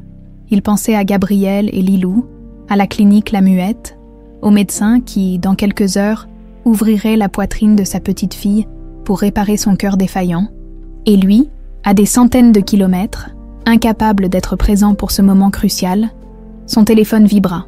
Un message de Charlotte. « Tout est prêt pour demain. Équipe médicale complète, sécurité renforcée, prenez soin de vous. » Pour la première fois depuis des décennies, Édouard sentit des larmes lui piquer les yeux. Richard Montreuil tournait comme un lion en cage dans son appartement. La disparition de Maury, les mouvements inhabituels autour de la clinique La Muette, l'absence soudaine d'Édouard de Paris, tout indiquait que son frère avait découvert la vérité. Son téléphone sonna. Le directeur de l'Institut Bellevue. « Monsieur Montreuil, nous avons détecté des recherches informatiques concernant notre établissement. Quelqu'un a accédé au plan du bâtiment via les archives départementales. » Richard serra les dents. « Renforcez la sécurité, doublez la garde autour du patient 237 et préparez-le pour un transfert immédiat si nécessaire. Monsieur, son état est fragile, les médications. Je ne vous demande pas votre avis médical, » aboya Richard. « Exécutez mes ordres. » Il raccrocha brutalement et composa immédiatement un autre numéro. « C'est moi. Je veux que tu te rendes à la clinique La Muette. Trouve un moyen d'entrer, n'importe lequel. La petite ne doit pas survivre à cette opération. » À l'aube, 2 voitures s'engagèrent dans le chemin forestier menant à l'Institut Bellevue. Dans la première, Édouard et Martin, accompagnés de 2 agents de sécurité recrutés par le détective. Dans la seconde, un médecin légiste et un avocat, prêts à documenter la situation. « Souvenez-vous du plan ?» rappela Martin. « Nous entrons officiellement pour une inspection surprise, mandatée par la commission des établissements de santé.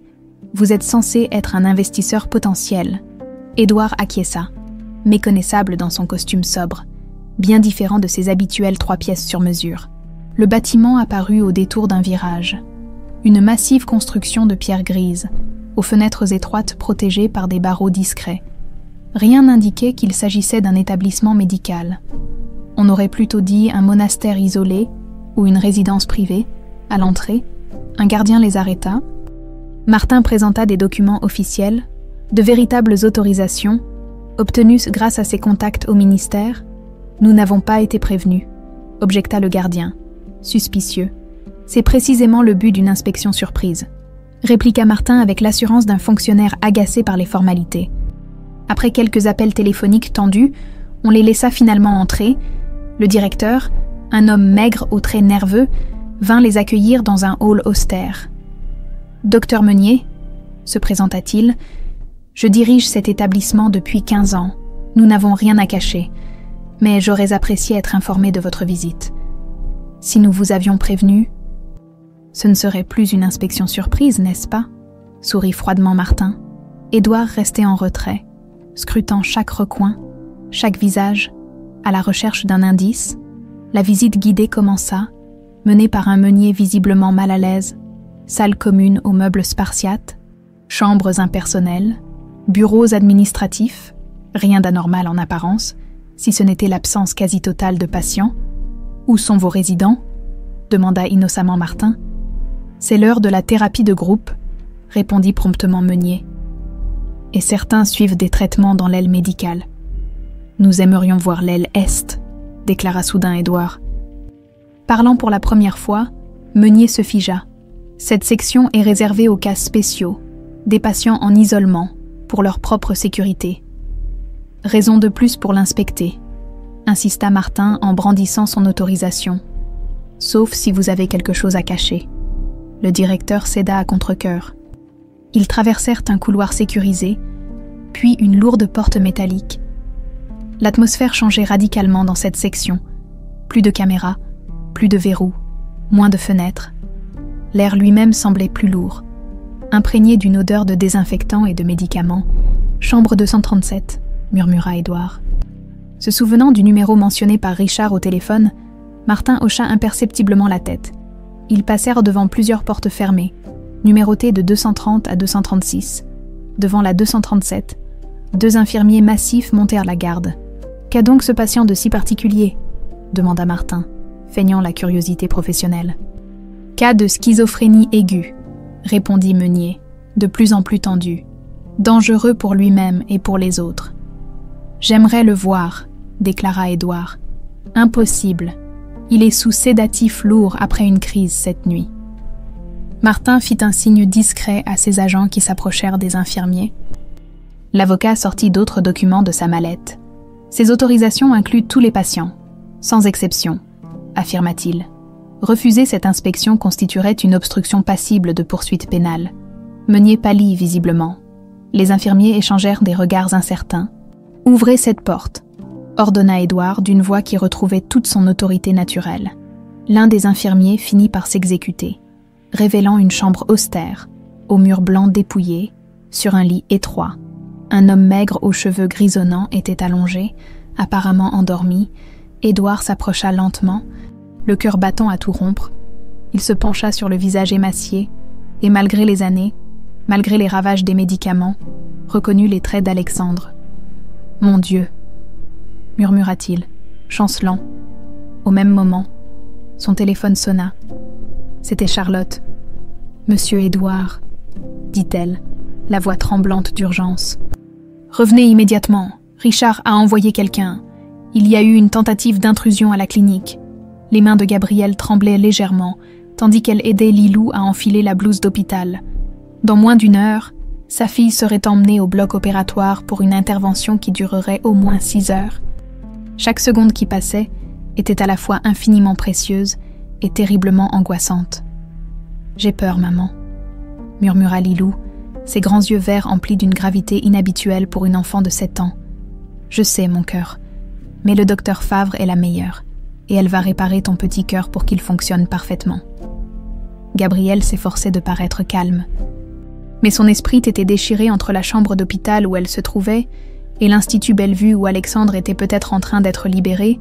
Le dernier message de Martin, 3 heures plus tôt, avait été laconique. « L'avons trouvé, état préoccupant mais stable, préparons extraction. » La porte s'ouvrit doucement sur Charlotte, dont le visage habituellement serein était marqué par l'inquiétude. « Comment va notre petite championne ?» demanda-t-elle en s'approchant de Lilou avec un sourire forcé. « Elle est courageuse », répondit Gabrielle, percevant immédiatement la tension de l'infirmière. « Quelque chose ne va pas. » Charlotte fit un imperceptible signe de tête vers le couloir. Gabrielle déposa un baiser sur le front de Lilou. « Je reviens tout de suite, ma puce. Regarde un peu ton dessin animé. » Dans le couloir, Charlotte l'entraîna vers une alcôve discrète, à l'abri des regards. La sécurité a intercepté un homme suspect, qui tentait d'accéder à l'étage par l'escalier de service. Il portait une fausse carte de technicien biomédical. Gabrielle sentit son sang se glacer. Un homme de Richard. Probablement, nous avons renforcé la sécurité, mais j'ai peur que ce ne soit qu'une première tentative. Et l'opération, devrions-nous la reporter ? Charlotte secoua la tête. L'équipe internationale repart demain, et l'état de Lilou ne permet plus d'attendre. Elle hésita avant d'ajouter. J'ai parlé à Édouard, ils ont trouvé Alexandre. Le monde sembla s'arrêter autour de Gabrielle. Comment est-il ? Affaibli, désorienté. Ils lui ont administré des médicaments expérimentaux pendant des années pour altérer sa mémoire. Sa personnalité, Martin dit qu'il a des moments de lucidité, mais aussi des phases de confusion totale. Gabrielle s'appuya contre le mur, submergée par l'émotion. Alexandre vivant, mais brisé. La joie et l'horreur se mêlaient en elle, dans un tourbillon indescriptible. Édouard est face à un dilemme terrible, poursuivit Charlotte. Rester avec Alexandre pour superviser son transfert sécurisé, ou revenir ici pour l'opération de Lilou, sachant que Richard pourrait tenter quelque chose. Qu'a-t-il décidé ? Il m'a demandé de vous poser la question. Gabrielle ferma les yeux, écrasée par cette responsabilité soudaine. Comment choisir entre son mari et sa fille ? Tous deux en danger ? Dites-lui de rester avec Alexandre, décida-t-elle finalement. Nous avons une équipe de sécurité ici, et vous êtes là. Charlotte hocha gravement la tête et s'éloigna pour passer l'appel, laissant Gabrielle seule avec le poids de sa décision. À l'Institut Bellevue, la situation avait évolué en quelques heures d'une simple inspection à une véritable prise de contrôle. Le médecin légiste avait documenté l'état déplorable d'Alexandre et des autres patients de l'aile Est. L'avocat avait contacté le procureur de Clermont-Ferrand qui avait envoyé des officiers de police judiciaire, le directeur Meunier était en garde à vue, accusé de séquestration et d'abus de faiblesse. Dans la chambre 237, Édouard était assis au chevet d'Alexandre, son fils. Car malgré la révélation biologique, il ne pouvait penser à lui autrement, oscillait entre conscience et torpeur, effet des médicaments qu'on lui avait administrés pendant des années. « Père », murmura Alexandre lors d'un moment de lucidité, fixant Édouard avec une intensité troublante. « Je suis là », répondit Édouard, la gorge nouée. « Nous allons te sortir d'ici. Gabriel, et le bébé, ils vont bien. Ta fille s'appelle Lilou, elle a 7 ans maintenant. » Une larme roula sur la joue émaciée d'Alexandre. « 7 ans, j'ai manqué 7 ans. » Édouard serra la main décharnée de son fils. Incapable de trouver les mots pour exprimer la culpabilité qui le rongeait, Martin entra précipitamment dans la chambre. L'ambulance médicalisée est prête. L'hélicoptère nous attend à 20 km d'ici. Et Richard? Toujours aucune trace. Mais la police a lancé un mandat d'arrêt après avoir trouvé ses empreintes partout dans le dossier d'admission d'Alexandre. Charlotte rappela à ce moment précis. Édouard écouta gravement son rapport, puis se tourna vers Martin. Richard a envoyé quelqu'un à la clinique. Ils ont arrêté l'individu, mais Gabriel craint d'autres tentatives pendant l'opération de Lilou. Vous devriez y aller, dit Alexandre, surprenant les deux hommes par sa soudaine clarté d'esprit. Ma fille, protégez-la.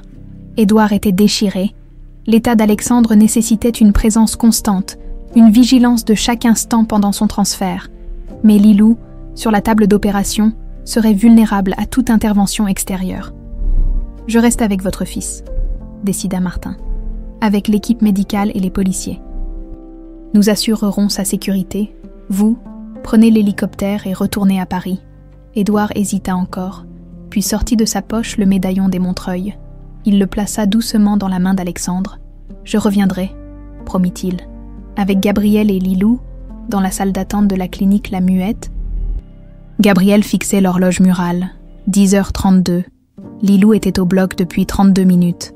5h30 d'angoisse l'attendaient encore. Charlotte s'assit à côté d'elle, lui tendant un café.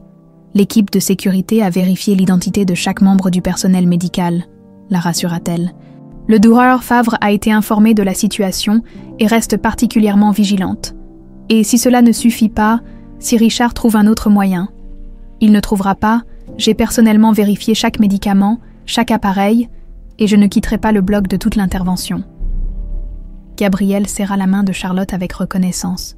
« J'aurais dû voir à quel point Richard était dangereux », murmura l'infirmière. « Toutes ces années chez les Montreuil, j'ai été témoin de sa jalousie, de son amertume, mais je n'aurais jamais imaginé qu'il puisse aller aussi loin. » Un message fit vibrer le téléphone de Gabriel. Martin, cette fois. Et en route pour Paris, A stable, conscient par intermittence, transfert en cours vers clinique spécialisée. L'espoir, fragile mais réel, s'immisça dans le cœur de Gabriel, Alexandre vivant, Alexandre qui reviendrait peut-être un jour vers elle. Charlotte se leva soudain, scrutant le couloir avec attention. Un homme en blouse blanche s'approchait, le Dr Renaud, ce chirurgien que Richard avait tenté de corrompre. « Que fait-il ici ?» siffla Charlotte. « Il n'est pas dans l'équipe opératoire. » Gabriel se raidit, prête à alerter la sécurité. « Madame Lefebvre », salua poliment Renaud avec un sourire qui n'atteignait pas ses yeux. « Je venais prendre des nouvelles de la petite Lilou. Vous n'êtes pas autorisée à être ici », répondit froidement Charlotte. « L'accès à cet étage est restreint. » Le sourire de Renaud s'effaça. « Je suis médecin dans cette clinique. »« Pas aujourd'hui », intervint une voix grave derrière lui. Édouard Montreuil se tenait là. Accompagné de 2 agents de sécurité, il avait dû battre tous les records de vitesse pour revenir du massif central aussi rapidement. Renaud pâlit visiblement. « Monsieur Montreuil, je venais simplement... »« Vous veniez exécuter les ordres de mon frère, » coupa sèchement Édouard. « Messieurs, raccompagnez le docteur jusqu'au commissariat le plus proche. J'imagine que la police aura quelques questions à lui poser concernant sa collaboration avec Richard. » Les agents saisirent Renaud, qui, comprenant la gravité de sa situation, n'opposa aucune résistance. Une fois le danger écarté, Gabriel se précipita vers Édouard. « Alexandre, en route pour Paris, Martin est avec lui. Comment va-t-il? Est-ce qu'il... » Elle ne put achever sa question, la gorge nouée par l'émotion. Il a des moments de lucidité. Il a demandé après toi et Lilou. Il se souvient ?» répondit doucement Édouard. Gabriel porta une main à sa bouche, submergé par le soulagement et l'appréhension mêlée. « Il faudra du temps », poursuivit Édouard. « Des mois, peut-être des années de traitement pour réparer les dégâts causés par les drogues qu'ils lui ont administrées. Mais les médecins sont optimistes. » Charlotte interrompit ce moment en revenant du bloc opératoire. Sa tenue de chirurgie encore sur elle. « Lilou va bien », annonça-t-elle immédiatement, apaisant leur inquiétude la plus pressante. L'opération se déroule exactement comme prévu.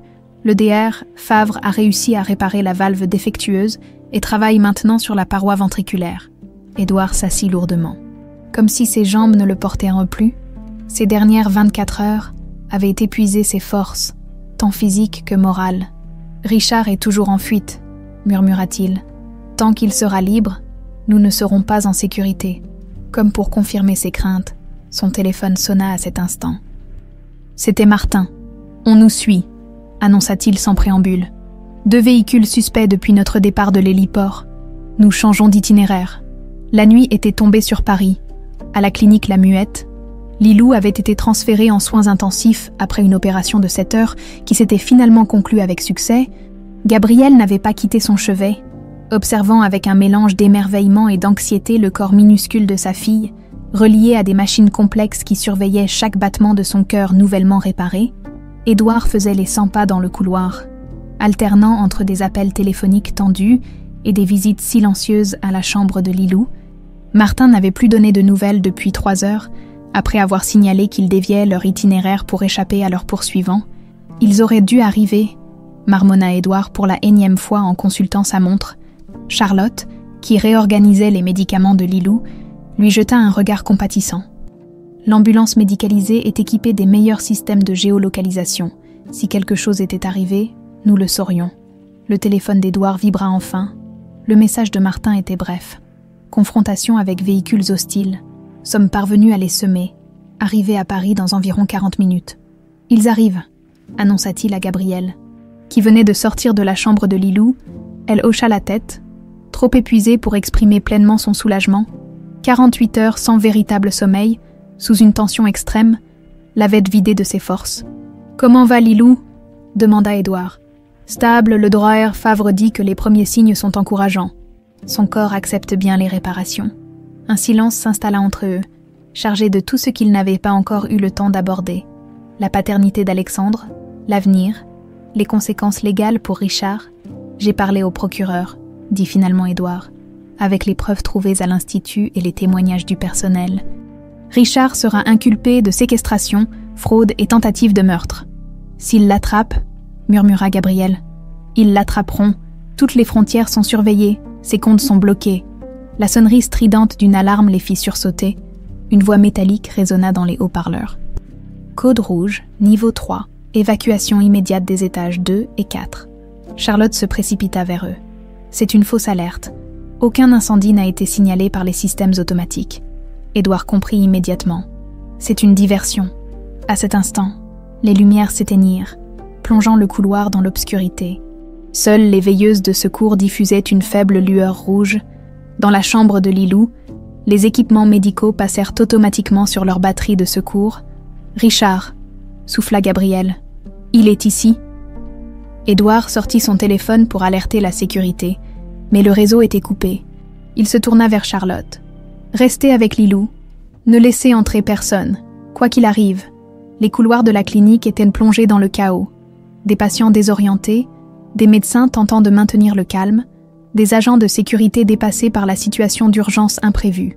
Profitant de cette confusion, une silhouette se glissa dans l'escalier de service, montant rapidement vers l'unité de soins intensifs.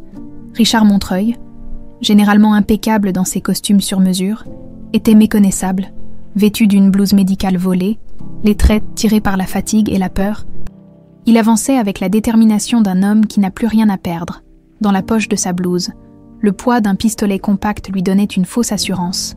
Les dernières 48 heures avaient vu son empire s'effondrer. Ses complices avaient été arrêtés. Ses comptes, gelés, son plan méticuleux. Construit pendant des années, s'était désintégré en quelques heures. Il ne lui restait qu'une option. Éliminer tous les témoins, à commencer par cet enfant qui portait les gènes des Montreuil. Martin Sorel accompagnait l'ambulance qui transportait Alexandre lorsqu'il reçut l'alerte de la clinique. Un appel d'urgence avait été émis, puis interrompu brutalement. L'ex-policier ordonna au conducteur d'accélérer, tout en contactant ses hommes sur place. À l'arrière de l'ambulance, Alexandre alternait entre moments de lucidité et confusion. Le médaillon serré dans sa main semblait le ramener périodiquement à la réalité. « Nous sommes presque arrivés », l'encouragea la médecin qui supervisait son transfert. « Votre famille vous attend. » Les yeux verts d'Alexandre s'animèrent de soudain d'une intensité nouvelle. « Gabrielle, Lilou, oui, elles sont à la clinique », confirma Martin, surpris par cette soudaine clarté. « Richard, danger !» balbutia Alexandre, luttant visiblement contre les brumes médicamenteuses qui enveloppaient encore son esprit. « Il ne s'arrêtera pas. » Martin hocha gravement la tête. C'était précisément ce qu'il craignait. À la clinique, Gabrielle et Édouard s'étaient barricadés dans la chambre de Lilou avec Charlotte. Ils avaient poussé un lourd chariot médical contre la porte. Mais ce ne serait qu'un obstacle temporaire si Richard était vraiment déterminé. Les générateurs de secours devraient s'être déclenchés, murmura Charlotte, surveillant anxieusement les équipements qui maintenaient Lilou stable. Quelqu'un a délibérément saboté le système électrique. Des bruits de pas précipités résonnèrent dans le couloir, puis des voix autoritaires, la sécurité certainement. Édouard entr'ouvrit légèrement la porte pour appeler à l'aide, mais se ravisa en apercevant Richard qui avançait dans leur direction.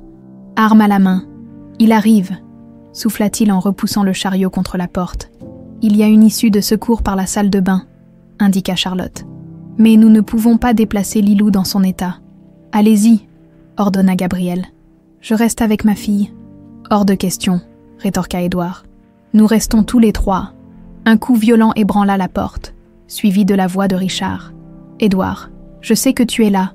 Ouvre cette porte. » Édouard fit signe aux deux femmes de rester silencieuses. Son regard parcourut frénétiquement la pièce, cherchant une arme, un téléphone, n'importe quoi qui pourrait les aider. « Tu ne peux pas t'échapper », continua Richard. « Tout est fini, mais je peux encore négocier une sortie pour nous deux. Laisse-moi entrer. » Le mensonge était si flagrant qu'Édouard aurait presque ri dans d'autres circonstances.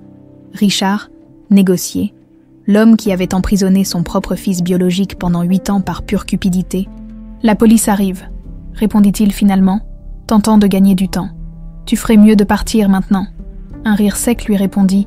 « La police, avec les brouilleurs que j'ai installés, personne n'a pu donner l'alerte, et j'ai encore assez de fidèles dans cette clinique pour bloquer les accès pendant un moment, pendant cet échange. » Charlotte avait silencieusement préparé des seringues d'anesthésiant.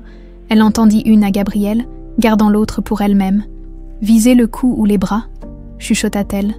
Effet instantané. Un nouveau coup, plus violent, fit trembler la porte. Le chariot médical glissa de quelques centimètres. « Dernière chance, Édouard », cria Richard. « Ouvre, ou je tire à travers la porte. » Édouard s'approcha de Lilou, toujours inconsciente, et posa doucement sa main sur son front, puis il se tourna vers Gabrielle, une résolution nouvelle dans le regard. « Quand j'ouvrirai la porte, restez hors de sa ligne de mire. »« Non », protesta Gabrielle. « Il vous tuera. Peut-être, mais il ne touchera pas à Lilou tant que je serai vivant. » Avant qu'elle puisse l'en empêcher, Édouard repoussa le chariot et ouvrit brusquement la porte. Richard se tenait là, son arme pointée droit sur lui. « Tu as finalement retrouvé un peu de bon sens », ricana Richard. Entrant dans la chambre, ses yeux balayèrent rapidement la pièce, repérant Gabrielle et Charlotte près du lit de Lilou. « Quelle touchante réunion familiale », poursuivit-il, fermant la porte derrière lui. « Dommage qu'elle doive se terminer si tragiquement. »« Ce n'est pas trop tard pour arrêter cette folie », tenta Édouard, s'efforçant de maintenir l'attention de son frère sur lui. « Tu es déjà recherché pour séquestration. N'ajoute pas le meurtre à la liste. »« Séquestration », répéta Richard avec un sourire tordu. « J'ai protégé mon fils, Édouard. Oui, mon fils. Cet enfant que tu as élevé comme le tien, alors qu'il portait mon sang. Alexandre n'a jamais été un objet à posséder, » répliqua froidement Édouard. « Et ce que tu lui as fait est impardonnable. » Richard semblait à peine l'écouter, son regard maintenant fixé sur Lilou. Une autre Montreuil. Une héritière légitime qui menace tout ce que j'ai construit. Elle n'a que 7 ans, s'exclama Gabrielle, incapable de se contenir plus longtemps. Une enfant innocente qui sort à peine d'une opération à cœur ouvert. Innocente. Peut-être, concéda Richard, son arme toujours pointée vers Édouard. Mais dans 10 ans, 15 ans, quand elle découvrira la vérité sur sa famille, quand elle voudra sa part de l'Empire Montreuil, des bruits de sirènes retentirent au loin. La police, probablement alertée malgré les brouilleurs. Richard tressaillit, soudain conscient que son temps était compté. « Écarte-toi », ordonna-t-il à Édouard, faisant un pas vers le lit. Jamais. Le coup partit avant que quiconque puisse réagir. Édouard chancela, touché à l'épaule, mais resta debout, s'interposant toujours entre Richard et Lilou. « Toujours aussi têtu », cracha Richard, réajustant son tir. La porte s'ouvrit brusquement à cet instant, dévoilant une silhouette que personne n'aurait cru voir debout ce jour-là. Alexandre, livide et chancelant, mais déterminé, soutenu par Martin Sorel. « Père !» s'écria-t-il en voyant Édouard blessé. Richard pivota, stupéfait, son arme maintenant dirigée vers son fils biologique. « Alexandre, comment ?» Ces secondes de confusion permirent à Charlotte de bondir, enfonçant sa seringue dans le bras de Richard. L'homme tenta de se dégager, tirant au hasard. La balle frôla Charlotte, mais atteignit Alexandre en pleine poitrine. Des cris, une confusion totale, du sang sur le sol immaculé. Martin désarma Richard qui s'effondrait déjà, affecté par le puissant sédatif. Alexandre gisait contre le mur, une tache rouge s'élargissant sur sa chemise d'hôpital. « Non !» hurla Gabriel, se précipitant vers lui. « Non, pas maintenant !» Pas après tout ce temps. Les yeux verts d'Alexandre s'ouvrirent légèrement, reconnaissant enfin le visage penché sur lui. « Gabriel, tu n'as pas changé. Ne parle pas !» supplia-t-elle, pressant désespérément ses mains sur la blessure. « Les médecins arrivent. » Édouard, malgré sa propre blessure, s'était agenouillé près d'eux. « Tiens bon, mon fils. » À ce mot, une ombre de sourire passa sur les lèvres d'Alexandre. « Tu sais, pour Richard, je sais tout, mais tu restes mon fils. Tu l'as toujours été. » Dans le lit voisin, Lilou s'agitait, comme si elle percevait l'intensité dramatique de la scène malgré son état semi-conscient. L'équipe médicale fit irruption dans la chambre, suivie par la police qui maîtrisa Richard malgré sa semi-conscience. Tandis qu'on emmenait Alexandre et Édouard au bloc opératoire, Gabriel resta près de Lilou, lui murmurant des paroles rassurantes, lui promettant que bientôt, très bientôt, leur famille serait enfin réunie. Dans le couloir, Martin observait Richard, maintenant menotté à un brancard. Le regard vitreux de l'homme croisa le sien, et pendant un bref instant, quelque chose comme du regret, ou était-ce du soulagement, traversa ses traits. « C'est fini », murmura Martin, plus pour lui-même que pour quiconque. 2 ans s'étaient écoulés depuis cette nuit dramatique à la clinique La Muette. Le printemps parisien déployait ses couleurs dans les jardins de la propriété Montreuil, métamorphosé par les événements des dernières années, l'ancienne aile et du manoir, jadis symbole de l'opulence et de l'isolement de la famille, s'était transformé en une structure médicale moderne. Des échafaudages entouraient encore certaines parties du bâtiment, témoignant des travaux toujours en cours, mais le cœur de la clinique cardiopédiatrique Montreuil fonctionnait déjà, accueillant des enfants de tous milieux sociaux, dans le jardin. Une cérémonie se préparait. Des rangées de chaises blanches faisaient face à un podium élégant, des médecins en blouses impeccables, des enfants accompagnés de leurs parents, des journalistes et diverses personnalités du monde médical et philanthropique s'installaient peu à peu sous le soleil printanier. Gabrielle observait cette scène depuis la fenêtre de son bureau au premier étage. À 32 ans, elle avait retrouvé une partie de l'éclat de sa jeunesse, bien que des filles argentées parsemassent désormais ses cheveux noirs qu'elle avait laissés repousser. L'étudiante en médecine d'autrefois était devenue une femme de caractère, respectée et admirée pour son travail à la tête de la Fondation Montreuil. « Maman, regarde, ma robe tourne !» s'exclama Lilou en virevoltant dans la pièce, faisant voler les pans de sa robe bleu ciel. À 9 ans, Lilou était l'incarnation de la vie et de la santé. Sa cicatrice, qu'elle portait fièrement comme une marque de guerrière, disparaissait presque sous son teint hâlé. Rien dans ses mouvements vifs, dans son rire cristallin, ne trahissait les épreuves qu'elle avait traversées. « Tu es magnifique, ma chérie », sourit Gabriel, ajustant le ruban qui retenait les boucles châtaines de sa fille. « Va voir si ton père est prêt. »« D'accord ? La cérémonie commence dans 20 minutes. » Lilou détala dans le couloir, ses pas résonnant joyeusement sur le parquet. Gabriel rangea les derniers dossiers sur son bureau. Bilans médicaux, Demande de financement, projet d'expansion de la clinique, 2 années intenses, consacrées à bâtir ce rêve qu'elle partageait désormais avec Édouard, offrir aux enfants défavorisés les mêmes chances de guérison que Lilou avait eues. Un léger coup à la porte interrompit ses pensées. Charlotte entra, élégante dans son tailleur gris perle. « Tout est prêt, Gabriel. Les invités sont installés et le DR Favre vient d'arriver avec les représentants du ministère. Merci.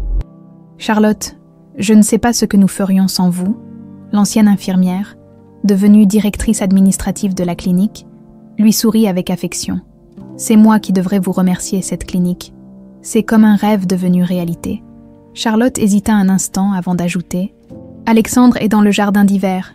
Il dit qu'il a besoin de quelques minutes avant de rejoindre l'assemblée. » Gabrielle hocha la tête, compréhensive. « Je vais le voir. » Le jardin d'hiver, avec ses immenses baies vitrées, était l'endroit préféré d'Alexandre. Il s'y tenait debout, contemplant les rosiers en fleurs, le médaillon des Montreuil brillant sur sa poitrine. À 40 ans, il portait encore les stigmates de sa longue captivité, une légère claudication, des moments d'absence occasionnels, et cette grisaille prématurée dans ses cheveux. Sa convalescence avait été longue et difficile. La balle de Richard avait frôlé son cœur, le laissant entre la vie et la mort pendant plusieurs jours. Une fois ce danger écarté, il avait fallu lutter contre les effets des médicaments expérimentaux qui avaient altéré sa chimie cérébrale pendant 8 ans, des moments de confusion, des cauchemars, des périodes où il ne reconnaissait ni sa femme ni sa fille, mais chaque jour avait apporté son lot de petits progrès, le retour d'un souvenir, un geste spontané d'affection envers Lilou, une conversation cohérente avec Édouard sur l'avenir de l'entreprise, jusqu'à ce jour, 2 ans plus tard, où l'ancien Alexandre transparaissait de plus en plus sous les cicatrices. « C'est l'heure », demanda-t-il sans se retourner, sentant la présence de Gabrielle. « Presque », répondit-elle en s'approchant. « Tu es nerveux ?» Il se tourna vers elle avec un sourire légèrement hésitant, ce sourire qu'elle avait cru ne jamais revoir. « Un peu, c'est la première fois que je parlerai en public depuis. Tu seras parfait, » l'assura-t-elle en ajustant sa cravate.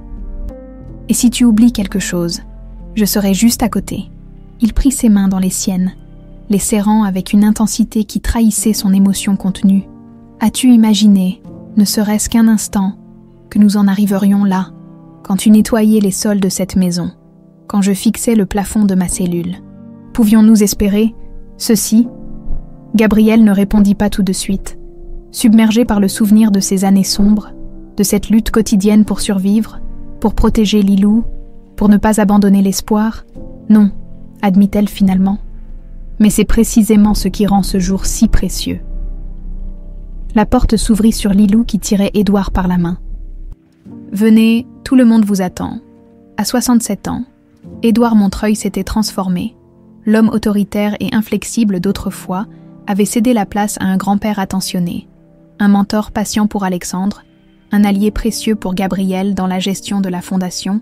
Sa blessure à l'épaule, souvenir du dernier acte désespéré de Richard, le faisait encore souffrir par temps humide, mais il n'en parlait jamais. « Ils sont prêts », annonça-t-il. « La presse est là aussi, mais j'ai fait limiter les caméras comme vous le souhaitiez. » Ils descendirent ensemble vers le jardin, cette famille reconstruite après la tempête. Sur leur passage, le personnel médical s'inclinait respectueusement. Les enfants en convalescence, installés sous des parasols, leur souriaient avec cette innocence que la maladie n'avait pu entamer. Sur l'estrade, le DR, Favre les attendait, accompagné de Martin Sorel et de plusieurs dignitaires. La cardiologue avait accepté de diriger l'équipe médicale de la clinique. Attirée par le projet novateur et les moyens considérables mis à sa disposition, l'inauguration officielle de la clinique cardiopédiatrique Montreuil commença par les discours protocolaires, puis vint le tour d'Alexandre, qui s'avança sous les applaudissements. Sa voix, d'abord hésitante, se raffermit au fil de son discours sur l'importance de donner une seconde chance aux enfants malades, sur la transformation d'un héritage familial en service pour la communauté. Édouard fut appelé ensuite. Le vieil homme se leva lentement, s'appuyant légèrement sur sa canne. Face à l'assemblée, il hésita un instant, puis abandonna ses notes préparées. « Il y a 3 ans, commença-t-il d'une voix grave, j'étais un homme différent, un homme qui mesurait la valeur de chacun à son utilité, à son rang social, à sa capacité à servir mes intérêts. Un silence attentif s'installa. J'ai appris, de la manière la plus dure qui soit, que la vraie valeur d'une personne réside dans sa capacité à aimer, à pardonner, à se relever après les épreuves les plus terribles. Son regard se posa sur Gabrielle, debout à quelques pas.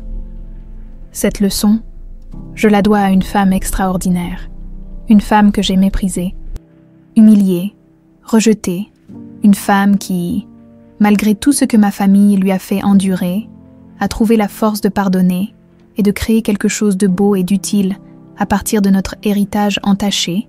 Il lui tendit la main, l'invitant à le rejoindre sur l'estrade. Gabrielle s'avança, émue par ce geste public que personne n'aurait pu imaginer de la part de l'ancien Édouard. « Gabrielle Montreuil, poursuivit-il, est l'âme véritable de cette clinique.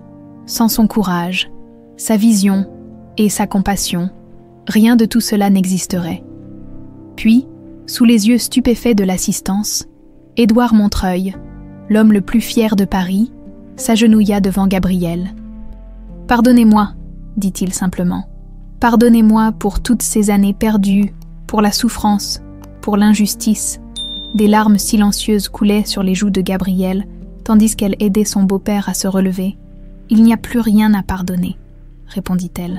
« L'homme qui m'a humiliée n'existe plus. À sa place est né le grand-père que Lilou méritait d'avoir, un homme qui a appris que la vraie richesse ne se garde pas dans des coffres, mais se cultive dans le cœur. » Des applaudissements spontanés éclatèrent. Accompagnés de quelques sanglots étouffés dans l'assistance, Lilou courut rejoindre sa mère et son grand-père. Suivi plus lentement par Alexandre, ensemble, ils coupèrent le ruban symbolique qui marquait l'inauguration officielle de la clinique. Une nouvelle ère commençait pour la famille Montreuil. En périphérie de la foule, Martin Sorel observait cette scène avec un sourire discret. Sa mission était accomplie depuis longtemps, mais il était resté, devenant un ami proche de la famille et un conseiller pour la fondation, Alexandre. Tenant fermement la main de Gabrielle d'un côté et celle de Lilou de l'autre, contemplait les jardins où il avait grandi, maintenant emplis d'enfants malades qui recevaient une chance de guérison. Le médaillon des Montreuil brillait au soleil sur sa poitrine, symbole d'une famille brisée puis reconstruite, portant les cicatrices de son passé, mais plus précieuses que jamais,